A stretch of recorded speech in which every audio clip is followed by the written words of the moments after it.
do something a little different this morning. I thought it would just be kind of fun. I haven't done a little meet and greet for a long time.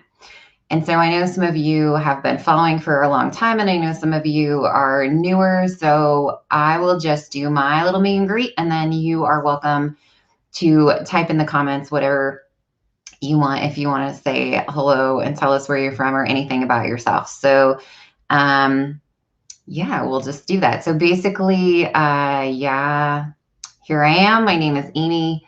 I grew up in Utah. And then after high school, I went to Utah State for a while to become a teacher. And then I abruptly changed my major and became a pilot instead. And then I applied for the United States Air Force, just put in an application packet, and didn't expect to get selected to do that course because the Air Force picks its pilots from the Air Force Academy.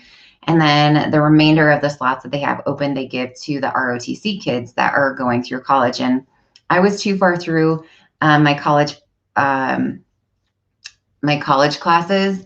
You have to have so many years left to be in ROTC, so I couldn't go into ROTC. So I just applied like you would any other job. And lo and behold, I got selected, which was crazy. I think the chance of me getting selected for a pilot slot was 14%.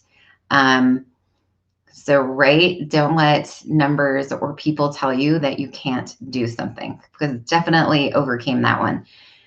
So then my cute little family, at the time I had my 2 boys already, and Shane, we picked up and we moved and started our military career. And I was gone a lot, and it really took a toll on my youngest son.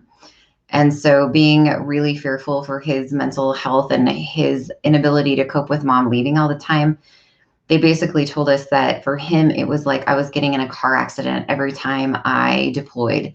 And to one point where he had disconnected himself from me, and told me that I wasn't his mom anymore, that she was gone. So it's really heartbreaking. And so I tried to get out of the military, and they don't just let you leave, obviously, for good reasons, but I had a commitment and they would not release me. So then I decided to do what's called palace chasing. And palace chasing means that you apply for a guard unit so you can get out of active duty. And then guard units, you can be stationed in one spot. So it would at least, I'm going to sneeze. Good morning. So at least in a guard unit, you're stationed in one spot so you don't have to keep moving.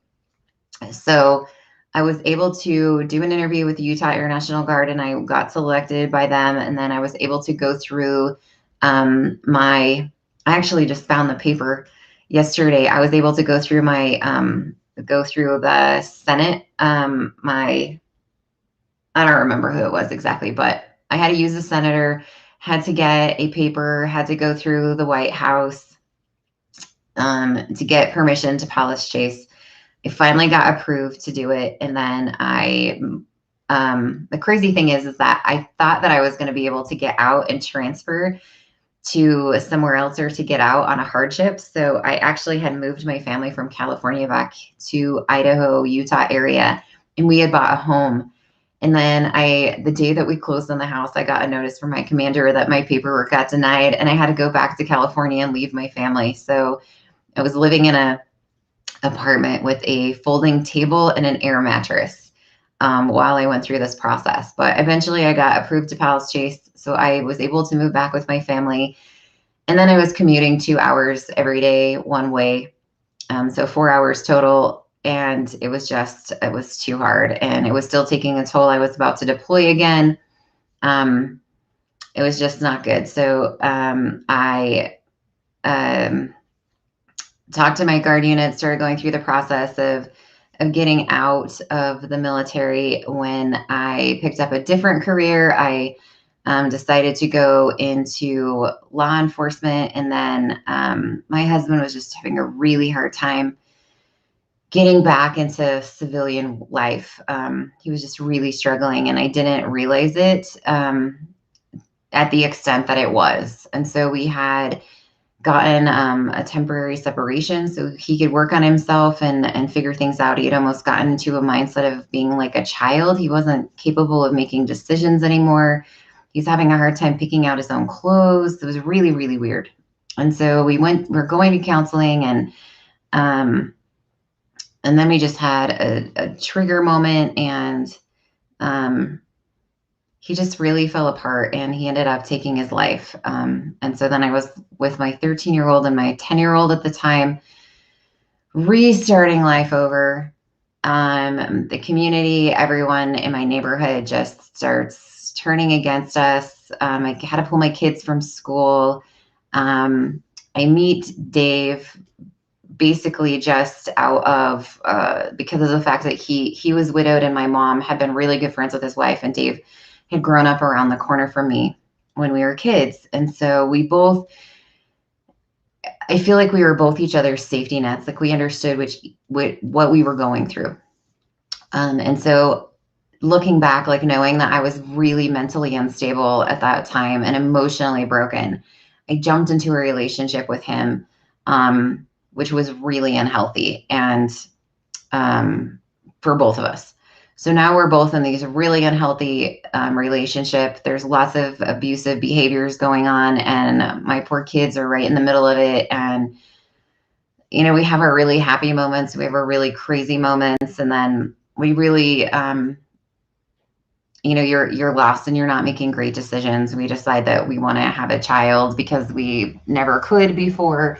So we have Tayson. Then following right after, we want to have 2 kids really close together. So in the midst of this chaotic relationship, I'm trying to get pregnant again with a little girl, and I have 10 miscarriages. And then finally we have baby sister Kinley, and we find out that she has a heart defect. And so now, on top of all the chaos that is going on in my life, and I'm also running a business, it's just overwhelming. And we end up having her. She ends up living at Primary Children's, and I'm down there 2 hours away from my family for 26 days, living in a camper, watching my daughter struggle for her life, and then she ends up passing away. So then we end up burying our daughter, and that was our make or break point, right? It was basically like, hey, we have to fix this relationship, or we absolutely have to just get divorced. And so long story short, we both work on lots of stuff. People ask me all the time, hey, do you think narcissistic people can heal? Do you think people with abusive behaviors can stop? Do you think marriages where 2 people are absolutely having toxicity towards each other can fix themselves and create a better relationship?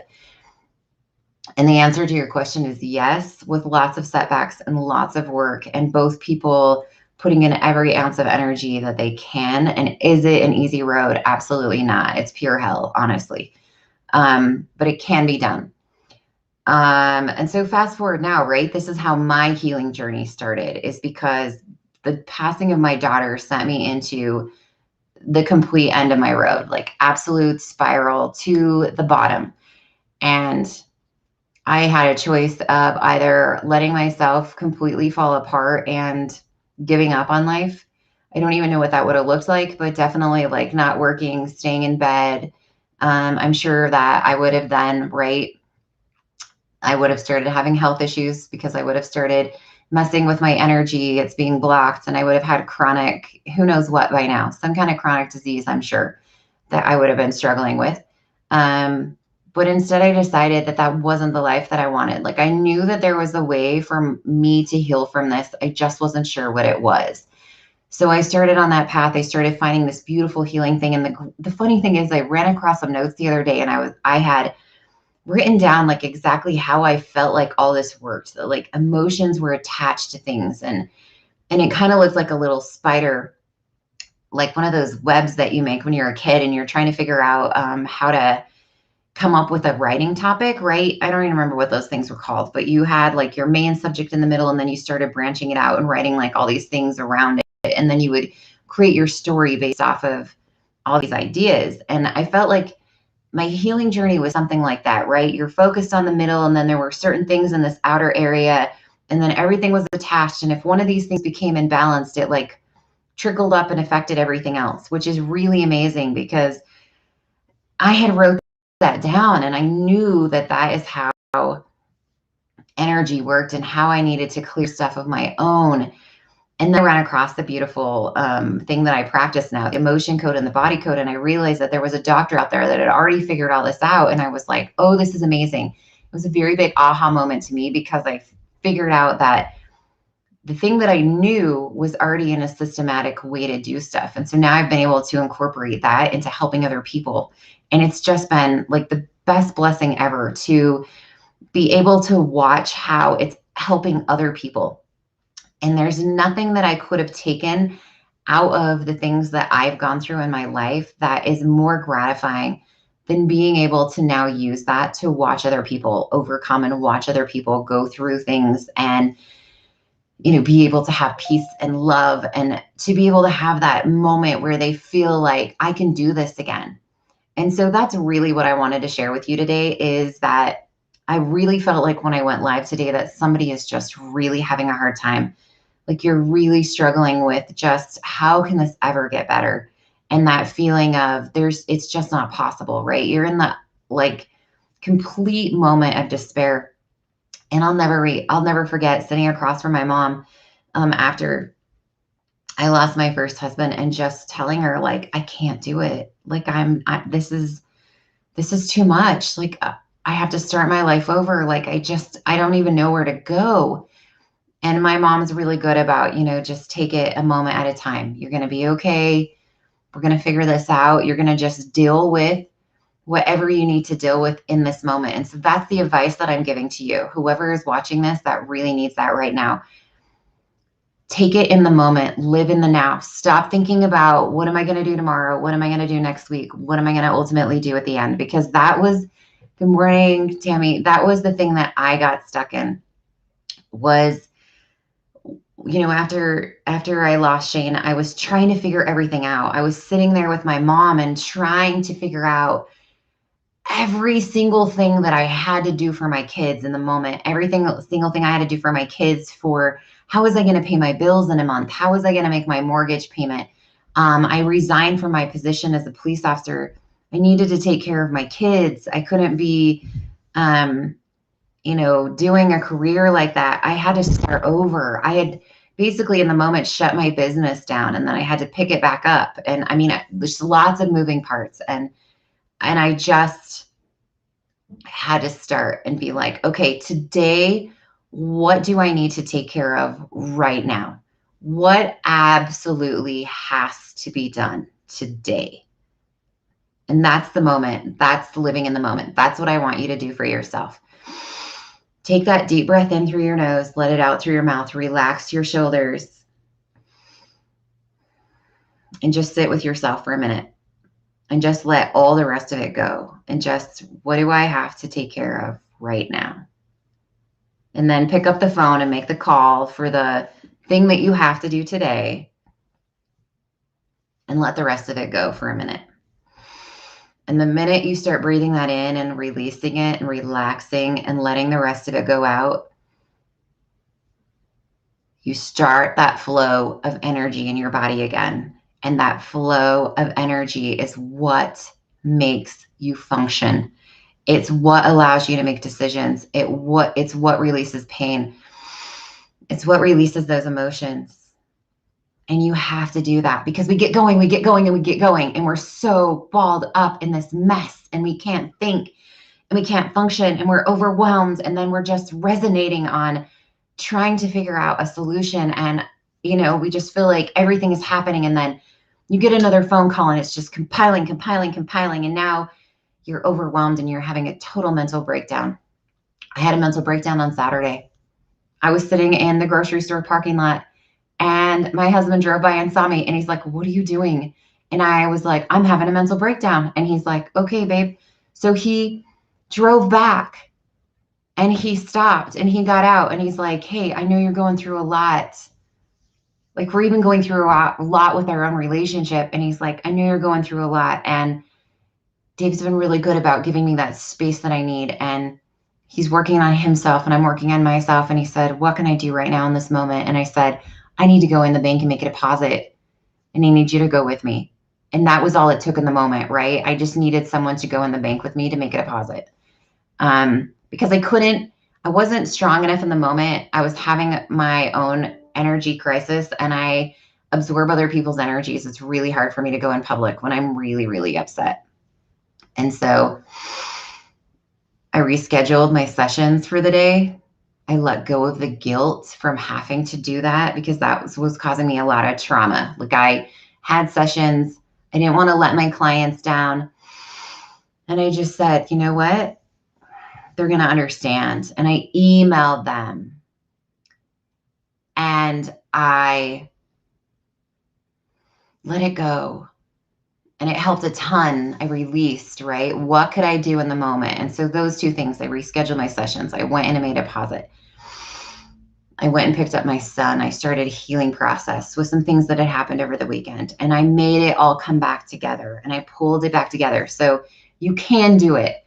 Just don't focus on everything at once, because that's what I was doing. I was taking issues I was having at work and issues that I was having with my marriage and issues that I was having with my son, and I was putting them all together, and it was overwhelming and it was killing me.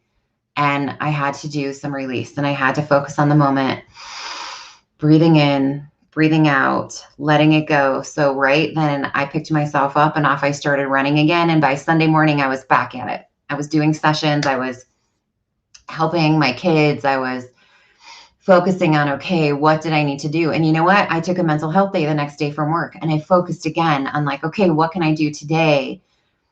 And now here I am, we're at Thursday, right? And aside from just lack of sleep because I'm exhausted, I'm back, and I'm able to work on clients again, and I'm able to get my mojo, and I'm helping other people. And now I'm watching my friend go through, which is kind of interesting as I looked at this morning, because she's on a parallel with me. Like, I had 3 events happen, and now she's on a parallel that she just had 3 similar events happen. And it's kind of interesting. And so it's like beautiful that, right, when I was at my low moment, she was able to help me. And now that she's at her low moment, I'm able to help her. And that's what this is all about. So clear out your energy, relax, breathe through it. It's going to be okay. All right, guys. Let's just take a moment for all of us, and I'll help you through this too. Just breathing in and bringing in beautiful, pure, positive, bright energy. And we're just letting it circulate down through our chakras, starting with our crown and our brow chakra. And it feels so good. And we're bringing that down through the throat chakra and the heart chakra, through our solar plexus and our sacral chakra. And then we're recycling all this, bringing in this beautiful positive energy down through our root chakra. And now we are just taking that intention to send all that stuff we're stressed out about out through our toes. And it feels so much better. Yes, balance, beautiful balance. It's amazing what that beautiful breathing can do for you. Okay, guys, Lisa, I'll ask you, because you follow this so much. Did I already say the socks that I was going to give away on Friday? Did I show them? Because I can't remember, and I'm at a loss because it has been pretty crazy. So you can tell me if you know which ones they were. If not, I'll just pick some, and we'll give them away tomorrow still. And I'll make a post. I'll go take a picture of them right now, and then I'll show you the socks I'm going to wear today. Yesterday was St. Patty's Day, and I was totally dressed up for Halloween. And today, I need to wear my St. Patty's Day socks. So these are super cute. They have cats on them. They're hard to see because of the light. Hold on, we'll let it focus. So they have some super cute cats, and they're green. So fun. Okay, yes, did I? What were they? Were they polka dot socks? Were they bee socks? I'm kind of thinking that they were pink polka dot socks or the fuzzy bee socks. Thank you, Tammy. When did I start doing sock to them? I'm going to say at least a year ago. Pink and white checks. I gave the pink and white checks away already. Those were last week's socks. That's why I'm thinking that I maybe didn't do some this week, just because I had so much going on. Okay, I knew you would know if I had done one, because I know that Teresa won the pink and white checks. Okay, I'll just pick a new set. I'll pick a new set of socks. I just wanted to make sure that I wasn't doing the same one. So Sockatoom has been going on for at least a year because Dave made me some really cool socks, like handmade rainbow socks. I did rainbow socks the week before. They're already gone. Dave had made me some like 4th of July socks, or maybe it was Veterans Day socks or something. And he took some magic markers and drew on the bottom of some socks because I didn't have some patriotic socks at the time. Polka dots. Yeah, okay. I think it was pink polka dot socks. Because I've done polka dot socks that were for St. Patrick's Day. Cloud socks. I'll just pick some. We have a variety of socks going on. So I know it's been at least a year since I started doing Sockatoom. All right, guys. All right. Love you lots. Make sure you're taking care of yourself. Just, know if you need to, sometimes you just got to disconnect, which is what I did for 3 days. And it's okay. You got to do it. No guilt. Let the guilt go, right? That's the biggest problem why we have a hard time. Like me feeling guilty. I'm not doing Sockatoom. Me feeling guilty. I'm not doing my Monday Soul Deliciousness. Me feeling guilty that I had to reschedule my clients. Me feeling guilty, right? Breathe it in, breathe it out. Nope. Need to focus on my family. Need to focus on myself. Need to focus on the chaos. It's okay. Sometimes you got to take those days. All right, guys. Love you lots. And pink and white polka dot. Perfect. Okay. See you later.